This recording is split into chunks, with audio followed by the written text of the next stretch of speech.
Behold Saskatchewan, the land of living skies, of the great Tommy Douglas and Kim Coates. Now, if you don't recognize the name, you'll surely recognize the mug, because Kim has been in some of Hollywood's biggest movies, pictures like Black Hawk Down, Pearl Harbor, and The Client. You talk to the feds tomorrow, I'll kill you. And if you tell anyone about me, I'll kill you slow. Thing is, this guy never really set out to be an actor. In fact, he had never seen a play until he studied drama at the University of Saskatchewan. But once hooked, he dove into the theater. And at the Stratford Festival, he became the youngest Macbeth ever. He got to play the role that made Marlon Brando a star, Stanley Kowalski in A Streetcar Named Desire. Now, to date, Kim has been in close to 50 movies, done dozens of TV shows. And look, with that kind of output, not everything is going to be, well, A Streetcar Named Desire.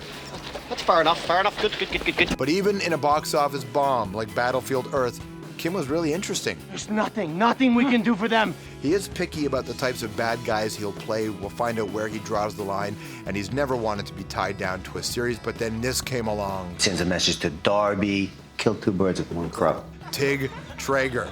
That's right, as a member of Sam Crow on the Sons of Anarchy. On the surface, yeah, Tig is a bit of a psycho, but he puts a lot of soul into a character, and he's finally getting the recognition he deserves. She needs to know you still love her. What are you talking about? Gemma, the thing that's causing her the most pain is thinking you don't want her anymore. Please welcome to the show, Kim Coates.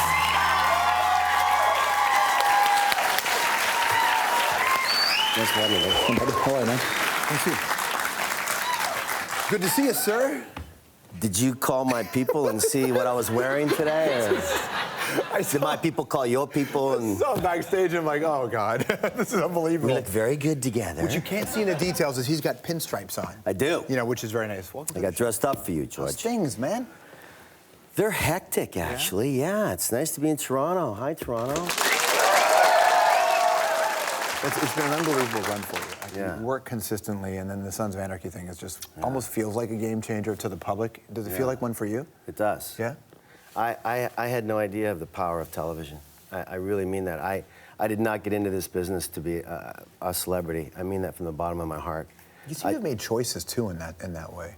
Thanks, yeah, I did. I mean, 50 movies, maybe more than that now, I don't know, but I always said no to television when it came to being a regular on a television show. I've done arcs, but never a regular, and it was time to do one. I think cable has some amazing television now, right? I mean, I think there's some amazing, well-written for women, too, like awesome parts for women, which is all, it makes me really excited, actually.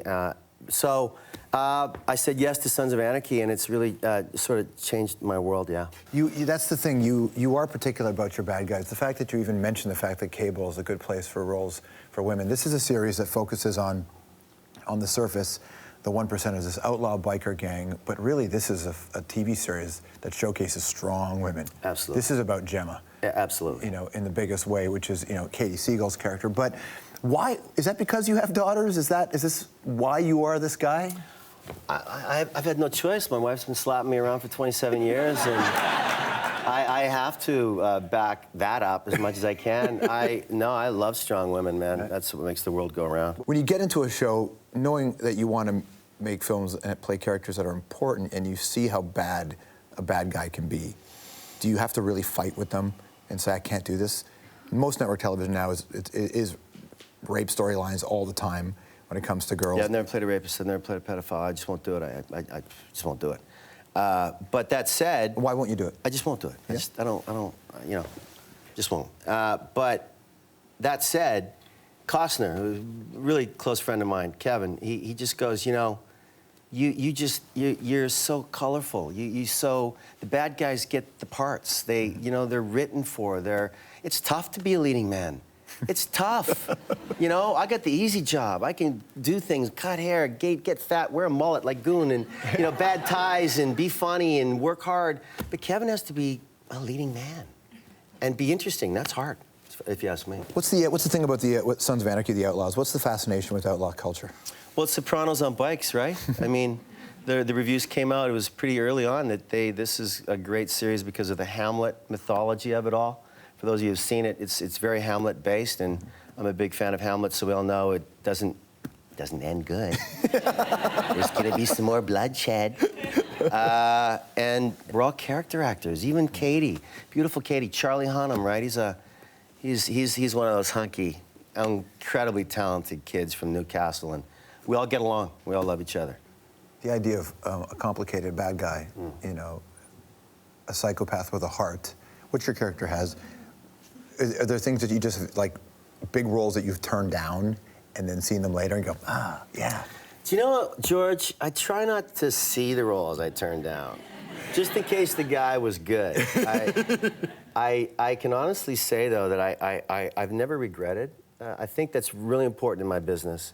You're going to make wrong, right, medium, but I've never regretted anything that I said yes or no to. Even the ones that I did that didn't turn out the way I wanted, I still feel I gave it, you know, as much as I could. I think you also might be, are you the only actor who's been in 3 of the biggest, even controversial films? You were in Waterworld, right? I was. You were also in Battlefield Earth. Absolutely. And Pearl Harbor. Absolutely.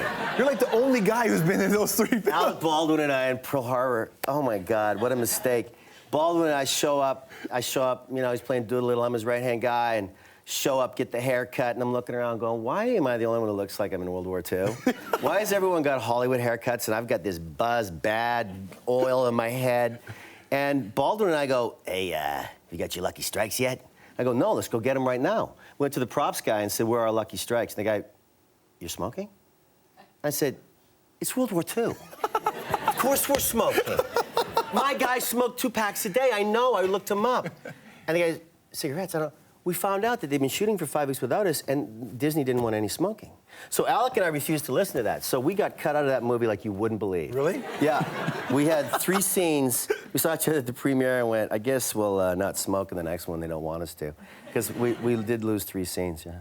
That's amazing. Yeah. So it's not you don't regret the moment, because it must have been a hell of an experience. It was a big movie. What was Battlefield like? Listen. Listen. It's not loaded. I'm not asking you to load it away. No, it's loaded, but that's okay, George. No, it's not loaded. I'm curious. You're Canadian royalty. No. I'm genuinely curious, because here's the thing. I actually really liked Waterworld. I really liked Waterworld. Yeah. I enjoyed the film. Battlefield, I was fine with. Right? But what was the experience like as an actor when you walk into something that you know is building a different... I'm not a very religious guy. Right. I'm a spiritual guy, I think. I don't even know what I believe in, but I'm not religious. And I have to say that when I walked into the meeting with Roger Christian and the producers, the first question was, okay, so you know this isn't a Scientology movie. That's the first thing that was laid on the table. I said, no worries. I like the script. I hear Barry Pepper's doing it. I'm a big fan of his. Great guy. Forrest Whitaker, love him. Yeah. And Travolta, who was one of the biggest stars at that time, right? And so we did it, and it didn't work, you know? It didn't work. But that wasn't from lack of trying again. I just think the script was a tad weak. You know, it's... What do you think, George? Listen, Did you buy John in that 8-foot suit? No. No. No, I didn't. No one did. But herein lies the rub. Did you like my extensions? You pull it off. Here's what I think that works. There's 3 levels, right? There's that John Travolta megastar where at a certain point you only see the actor more than the character. That's true. Then there's the working actor, which is in the bottom, and then there's the guy in the middle, which I think is what is a great spot to be in, which you appear to be in. Character actor, which is basically a working actor who stands out, you know? And when you set out, like when you were in theater in Saskatchewan, sure, you know, or you moved out to the East Coast, sure, did you have an idea of what kind of career you wanted to put together? I just wanted to be a really good actor. And when I first got to Toronto, again, all true, my agent at the time, wow, tough guy, blue eyes, ooh, let's get you into films right away. I said, no, it's not happening. I'm not going to, I need to do more theater. I think I did like 27 or 28 professional plays, including Stratford and Broadway, and before I did my first movie. So I'm really young as Macbeth. Were you 26? 27? I think 27, yeah. That's a young, at the time, the youngest? Yeah, I think the youngest Macbeth ever, yeah. John Neville directed me. It was really, yeah, it was great. That's a big moment. I want to show you we'll show you a photo here. Can we show you a photo? Pull this photo up here. Look at this. This goes back to 1979. Look at that arm. Yeah, that's called Creeps, right? 1979. What's with the pose? What's with the pose? We got these photos from the University of Saskatchewan Drama Department. We got them. I want to look at this one here. This is, you're practicing to be Jean Chrétien, right here. Taming of the Shrew. I did. But didn't Creeps go to Edinburgh? That was a pretty did. Yeah. What was that experience like? Then I knew I had to be an actor. That's when I came home. I remember going up to my girlfriend, now wife, Diana Chappell, and saying, I think I want to be an actor. What do you think? She said, ooh, okay. I guess I'll have to work a lot. I didn't really see that happening. And then my buddies, too, they all said, wow, you know, great. Knock it out of the park. And they're more happy for me than I am, I think, now, really, weirdly enough. They save all the clippings. And it's a pretty big moment. I realize it is like an athlete in the sense that it does take a village to make somebody successful in their life, doesn't it? It's important to have friends like that. It's the same year as this picture, 1980. Let's go to the next one here. I like this one. Play it again, Sam. Look at that hair. I worried about my hair now, let alone then. Back then? How do you, I mean, listen, a successful career is one thing, but you've been with your girl for, what, 27 years? Yeah, marriage, yeah. Longer than that. That's pretty incredible. Yeah. But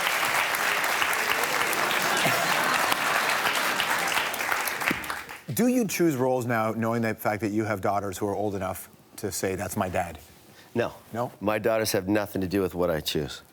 But it does have something to do with what they can see. Really? Yeah. I was so happy to do a movie called Carpool in 1995. It was a kid's movie. So that my kids could actually see something that Daddy was in. Because I don't think they ever thought that Daddy really acted, because there's nothing that Diana could show them that I was in, because it was pretty, yeah. But Brenna, my little one, I guess I wasn't there, but Diana said that when she took Brenna to see Carpool on the big screen, all she did was cry. She thought I was gone. I'd gone to movie heaven. I don't know what. Yes, Dad, no. Come back. That'll come out in a therapy bill later, won't it? It will. It sure will. Stick around. When we come back, I'm going to talk to Kim about a couple things. Including characters is more like Macbeth, Kowalski, or Dracula. Anthropology next.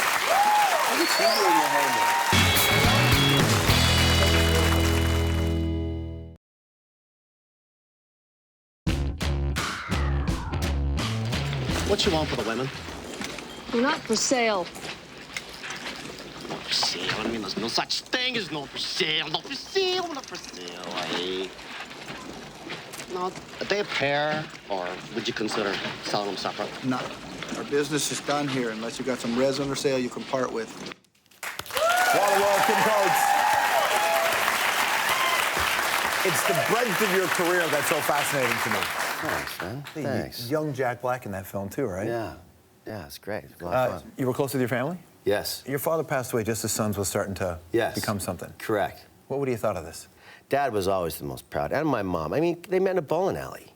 That's pretty great. Safeway and Eaton's. I mean, right? I mean, I'm gonna be an actor. A what? Like my mom. You gotta love my mother. I just did a movie in Saskatoon. I did two, actually. The hotbed of movie making. Who knew? Right. I stayed with my mother. I didn't stay at the Besbro. I stayed with my mom. That's amazing, And man. my mom said to me, she said to me, I don't know what, she just said to me, I didn't realize you had to work so hard. I just thought you memorized and just... And I go, that's right, Mom. It's all magic. How long did you stay with her? 2.5 weeks, this project, and a month before that. At a certain point, a lot of people go, I'm too old to stay with my family, but obviously you did that on I'll purpose. never do it again. But, I mean, it was fun. So you play a biker in Sons of Anarchy, right? Yeah. All right, so if you had to in your real life, crotch rocket, dirt bike, Harley. Harley. Come on. I have it. All right. Macbeth, Stanley Kowalski, or Dracula. You've played them all on stage. Which is most like your personality? Kowalski. Can you say Macbeth now, or do you still have to call it the Scottish play? You know, you can say Mac as long as we're not in the theater. This is sort of a CBC sort of bastardized theater, so you can. Yeah, you can say that. You can say Macbeth. Yeah. Who do you think out there in the world needs a good punch in the face? Every GOP candidate. Everyone, eh? Every single one. It's not the moon. Is that when you feel most Canadian, when you watch the American I Republican? never not feel most Canadian, George. Really? I love the weather. I love my palm trees. I love that I love going everywhere to work, but I'm Canadian through and through. All right. When was the last time you cried? Pretty much every day. Still pathetic. Monsters, Inc., probably. Really? It's great to see you, man. No, it's not, George. Good coach, everybody. Sons of Anarchy, FX Canada. We'll be right back.